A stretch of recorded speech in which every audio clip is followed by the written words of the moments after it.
This is Michael Swain, Executive Director of Freedom of Religion South Africa. 4SA has noted with concern that the Department of Basic Education, the DBE, has established a social inclusion unit and received 40 million rands worth in sponsorship from a Belgian organisation called VVOB. This has resulted in the development of the Early Childhood Education, or ECE Toolkit, a gender identity and sexual orientation teacher training program for primary and pre-primary teachers and, by extension, primary and pre-primary school children. This has already been rolled out and implemented in at least 5 provinces. 4SA attended a meeting between the department and senior religious leaders representing over 20 million people from multiple faith communities in South Africa. They strongly challenged the DBE's lack of transparency and their failure to consult with parents whose children this training will fundamentally impact. While all the religious leaders were unanimous that no child should suffer unfair discrimination, violence or hatred, they were adamant that the DBE had exceeded its mandate and overridden the constitutional and legal rights of parents to raise their own children in accordance with their cultural and religious beliefs.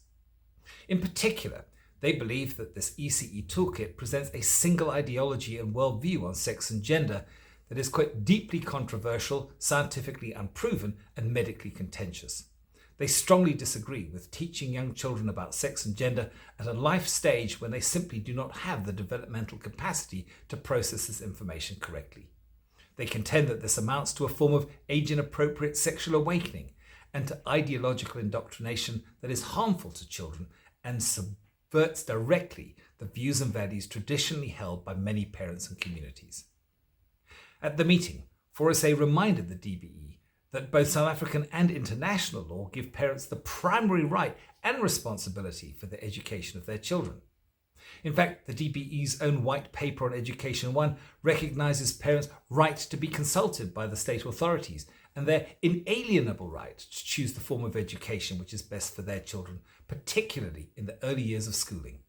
This includes the right of parents to raise their own children in accordance with their religious beliefs and moral values. In fact, the state has a constitutional duty to protect, promote, fulfill and respect these rights. So any state interference with or undermining of parents' rights concerning the education of their children, even if unintentional, is unlawful and must be addressed and opposed. However, it is self-evident that the application and implementation of this training in pre-primary and primary schools has far-reaching consequences of concern for millions of families. The DBE currently holds the view that public participation is not required and neither is it being considered. They argue that the ECE Toolkit is neither official policy nor law, but is instead intended as a program to train teachers. However, the DBE has provided an email address so that you can let them know your views. Whether you are supportive of or opposed to the ECE Toolkit, to help you have your say, 4SA has developed a questionnaire. We've taken quotations directly from the ECE Toolkit to give examples of the type of training it provides. A link to the ECE Toolkit is provided in the description below so you can check this out for yourself, together with a link to the questionnaire. So, for example, do you agree that, quote, people's gender identities can be different from the sex that they were assigned at birth, and that both sex and genders exist across a continuum of possibilities? That's page 4. If a young boy, that's 0 to 9 years old, chooses to identify as a girl or vice versa, should teachers, quote, encourage them to use each other's toilet facilities? That's page 17. Should children in preschool be asked by their teachers for their preferred name and pronouns, quote, to demonstrate that gender identity should not be assumed? That's page 39. So, should children in preschool be taught to use they, them pronouns because, and again, quote, we cannot assume someone's gender identity just by looking at them? That's page 39. Do you agree with the DBE that, quote, many families and communities hold harmful viewpoints on gender roles and boundaries? That's page 47.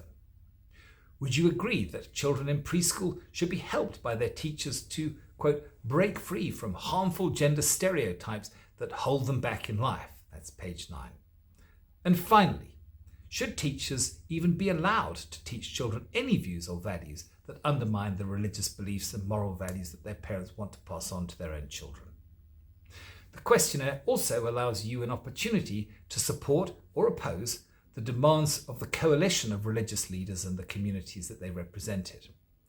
They have called for an immediate halt to further training in the ECE Toolkit or any scheduled rollout of this into pre-primary and primary schools in 2024.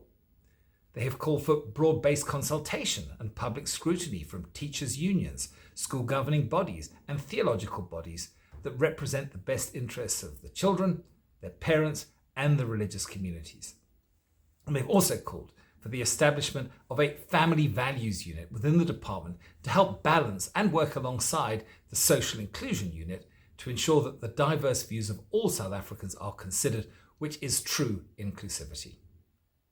If you're a concerned parent or citizen and you want to participate in this questionnaire, go directly to the forsa.org.za website and click on the link on the homepage.